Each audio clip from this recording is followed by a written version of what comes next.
আসসালামু আলাইকুম রহমতুল্লাহ। সম্মানিত দর্শক ও শ্রোতা, আজ আপনাদেরকে জিলহজ মাসের আমল, ফজিলত এবং গুরুত্ব এই বিষয়গুলো নিয়ে আলোচনা করব।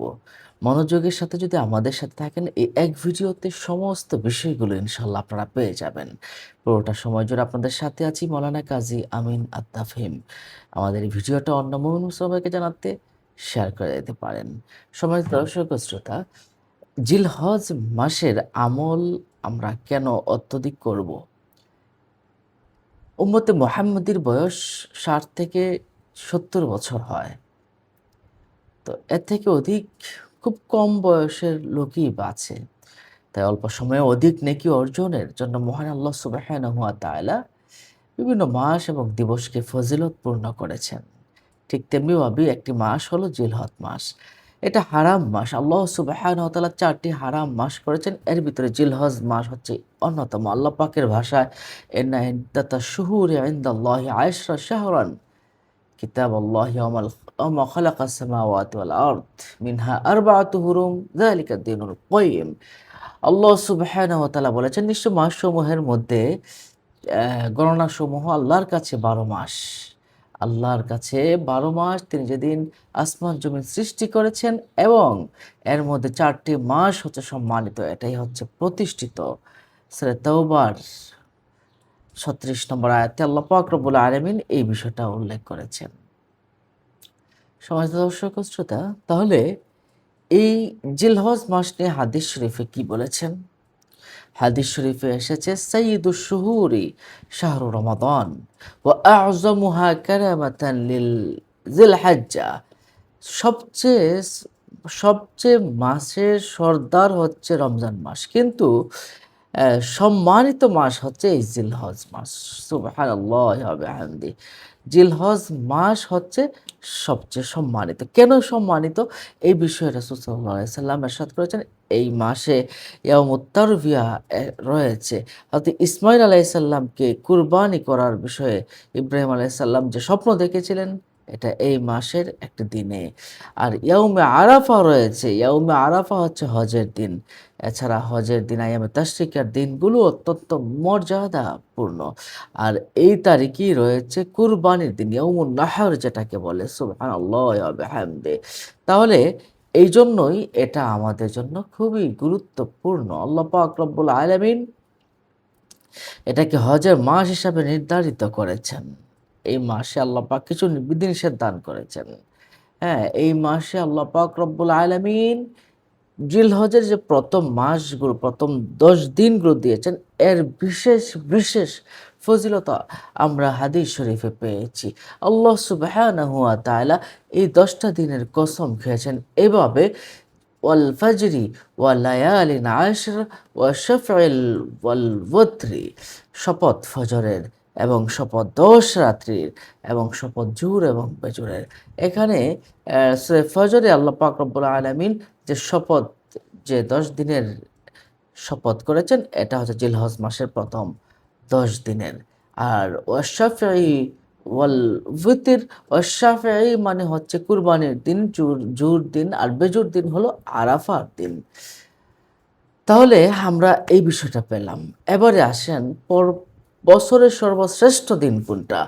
বছরের সর্বশ্রেষ্ঠ দিন সম্বন্ধে হযরতে জাবের বিন আব্দুল্লাহ রাদিয়াল্লাহু তাআলা আনহু বর্ণনা করেছেন।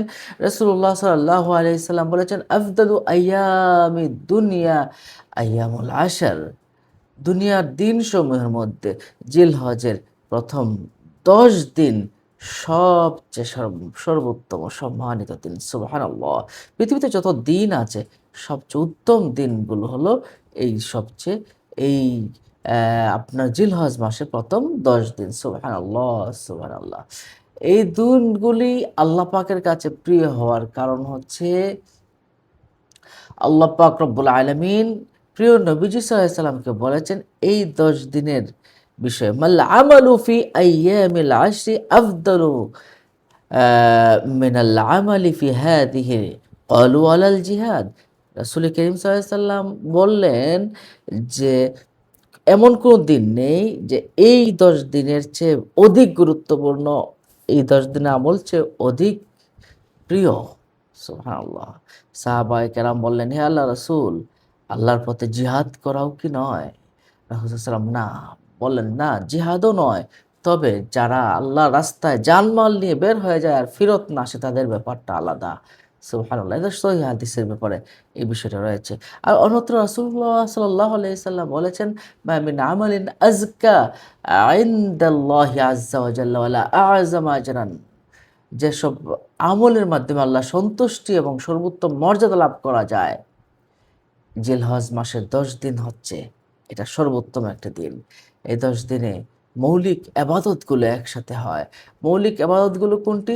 যেমন আপনি জিলহজ মাসের ১ম ১০ দিনের গুরুত্বের কারণ হলো এই দিনগুলোতে সমস্ত এবাদতগুলো এক হয়েছে। যেমন এই দিনে এই দিনসমূহে নামাজ রয়েছে, এই দিনসমূহে রোজা রয়েছে, এই দিনসমূহে সাদাকা রয়েছে, এই দিনসমূহে হজ রয়েছে, এই দিনসমূহে কুরবানি রয়েছে।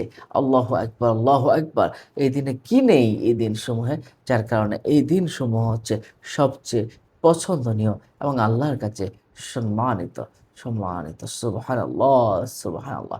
আরাফার দিনের ফজিলত নিয়েও রাসূলুল্লাহ সাল্লাল্লাহু আলাইহি সাল্লাম বলেছেন, আল্লাহ পাক রব্বুল আলামিন এই দিনটাকে, এই আরাফার দিনটাকে নিয়ামতপূর্ণ করে দিয়েছেন। আল্লাহর দিনকে পূর্ণ এবং নিয়ামতপূর্ণ বলে বলেছেন।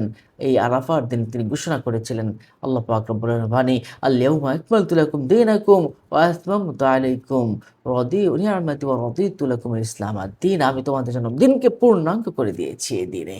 আল্লাহ আমার তোমাদের উপর আমার নিয়ামতকে সম্পূর্ণ করে দিলাম। সুবহানাল্লাহ, সুবহানাল্লাহ। তাহলে আমরা এই বিষয়টা আমরা কিন্তু পেয়েছি এবং কোরআন হাদিসকে আল্লাহ সুবহানাহু ওয়া তাআলা পূর্ণাঙ্গ সংবিধান হিসাবে দিয়েছেন।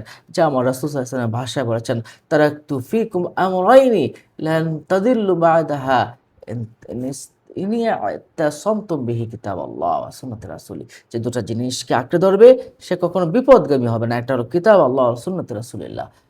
একটা হলো আল্লাহর কিতাব, আর একটা হচ্ছে রাসূল সাল্লাল্লাহু আলাইহি ওয়াসাল্লামের সুন্নাত। যে দুটো বিষয় আঁকড়ে ধরবে সে কখনো বিপদগামী হবে না।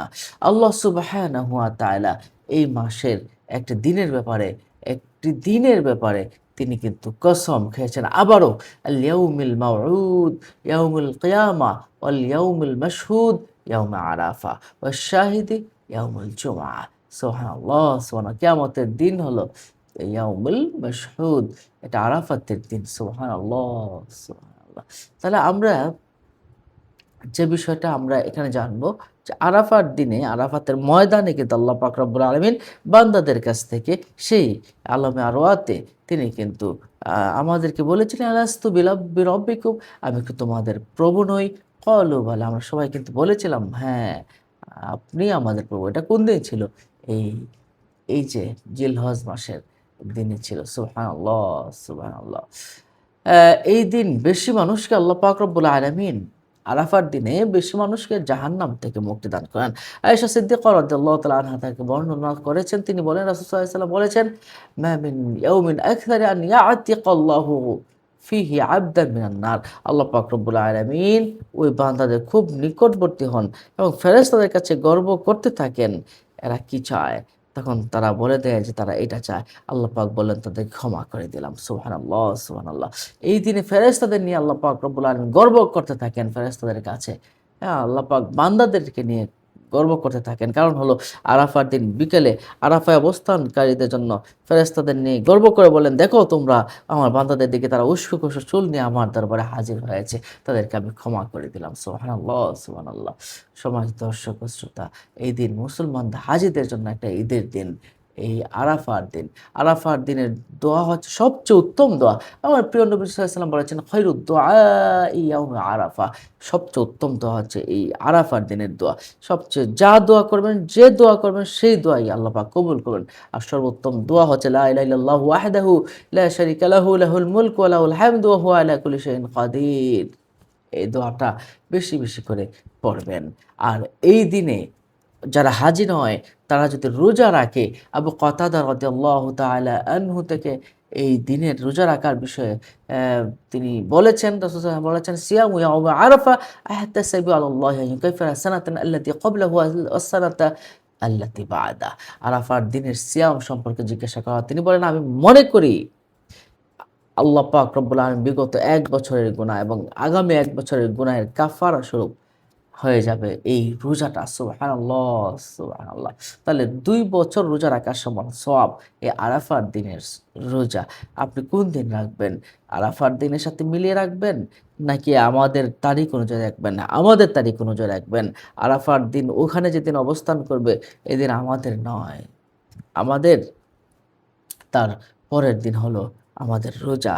সম্মানিত দর্শক ও শ্রোতা, হজের মূল কাজই হলো আরাফাতের অবস্থান করা। তাহলে আমরা এই বিষয়গুলো কিন্তু জিলহজ মাসের আমল কিন্তু জানলাম। আমাদের অবশ্যই যে আমলটা আমাদের থাকবে, যে এই আমলটার ভিতরে সর্বোচ্চ আমল হলো আমাদের রোজা রাখা। রোজা রাখা হচ্ছে সবচেয়ে উত্তম আমল। রাসূল সাল্লাল্লাহু আলাইহি ওয়াসাল্লাম কিছু আমল পরিত্যাগ করতেন না। হাফসা রাদিয়াল্লাহু আনহা থেকে বর্ণনা বলেছে, ৪ টি বস্তু ছিল রাসূল সাল্লাল্লাহু আলাইহি ওয়াসাল্লাম কখনো তিনি কখনো এটি ছাড়তেন না। ১ নাম্বার হলো জিলহজ মাসের প্রথম ১০ দিনের রোজা, ২ নাম্বার হলো আশুরার রোজা, ৩ নাম্বার হলো প্রত্যেক মাসে ৩ দিনের রোজা এবং ফজরের ফরজ নামাজের ২ রাকাত সুন্নত তিনি কখনো কিন্তু তিনি ছাড়তেন না। সুবহানাল্লাহ, সুবহানাল্লাহ। সম্মানিত দর্শক ও শ্রোতা, তাহলে হজ পালন করা, এটা আমাদের যাদের তৌফিক আছে আমরা হজ পালন করব, তারপর আমরা রোজা পালন করব, তারপর আমরা দান সদকা করব এবং আমরা ঈদের সালাত করব, কুরবানি আদায় করব। এগুলো হচ্ছে আমাদের জন্য উত্তম ইবাদত এবং জিকির করব। জিকির আমরা কোনটা করব? সুবহানাল্লাহ, আলহামদুলিল্লাহ, আল্লাহু আকবার। বেশি, বেশি রাসূল সাল্লাল্লাহু আলাইহি সাল্লাম বলেছেন যে ফিহিন্না মিনাত তাহলিল, তাহলিল ওয়াত তাকবীর ওয়াত তাহমিদ। একটা তাহলিল পড়তে হবে। তাহলিল এবং হচ্ছে লা ইলাহা ইল্লাল্লাহ, সুবহানাল্লাহ। আর তাকবীর হচ্ছে আল্লাহু আকবার। আর তাহমিদ হচ্ছে আলহামদুলিল্লাহ। এইটা সহিহ হাদিসে এসেছে। এটা যেন করা হয়। এরপরে আপনি বেশি, বেশি করে আল্লাহু আকবার, আল্লাহু আকবার, লা ইলাহা ইল্লাল্লাহ, আল্লাহু আকবার, ওয়ালিল্লাহিল হামদ পড়বেন। অবশ্যই আপনি ৮ই জিলহজ থেকে ১২ই জিলহজ পর্যন্ত এটা পড়তে হবে। যারা কুরবানি করবেন তারা চুল, নখ কর্তন করতে পারবেন না। যারা কুরবানি করবেন তারা এই জিনিসগুলো খেয়াল করতে হবে। রাসূল সাল্লাল্লাহু আলাইহি ওয়াসাল্লাম বলেছেন, যার পশুর কুরবানি রয়েছে সে যেন জিলহজ মাসের নতুন চাঁদ ওঠার পরে চুল, নখ এবং নখ না কাটে। চুল ও নখ যেন সে না কাটে। সুবহানাল্লাহি ওয়া বিহামদিহি। সম্মানিত দর্শক ও শ্রোতা, তাহলে আমরা এই আরাফার দিনের ফজিলত এবং জিলহজ মাসের ফজিলত নিয়ে কিন্তু আমরা জানলাম। আসুন আমরা প্রত্যেকেই এই দিনগুলোতে আমরা আমল করি। আমরা বিশেষ এক নজরে আমরা কোন আমলগুলো করব এটা যদি আমরা বলি, তাহলে বেশি, বেশি করে তওবা ইস্তেগফার পড়া, তাকবীর পড়া আল্লাহু আকবার, তাহলিল পড়া লা ইলাহা ইল্লাল্লাহ, তাহমিদ পড়া আলহামদুলিল্লাহ এবং তাসবিহ পড়া সুবহানাল্লাহ। এরপরে কোরআন শরীফ থেকে তেলাওয়াত করা, নফল নামাজ আদায় করা, রোজা রাখা। বিশেষ করে আরাফার দিনের রোজা অবশ্যই, অবশ্যই যারা ১০টি রোজা না রাখতে পারবেন, আরাফার দিনের রোজা অবশ্যই, অবশ্যই রাখবেন। এরপরে হলো সদকা করা, দান সদকা করা, কুরবানি করা, বেশি, বেশি করে দোয়া করা, যাদের সামর্থ্য রয়েছে হজ করা, যে গুনাহ থেকে বাঁচার জন্য আল্লাহ পাকের কাছে বেশি, বেশি করে দোয়া করা। নিশ্চয়ই এই আমলগুলো আমরা প্রত্যেকেই করব। ভালো থাকুন। আসসালামু আলাইকুম ওয়া রাহমাতুল্লাহ। অন্য মানুষ সবাইকে জানাতে শেয়ার করে দিন।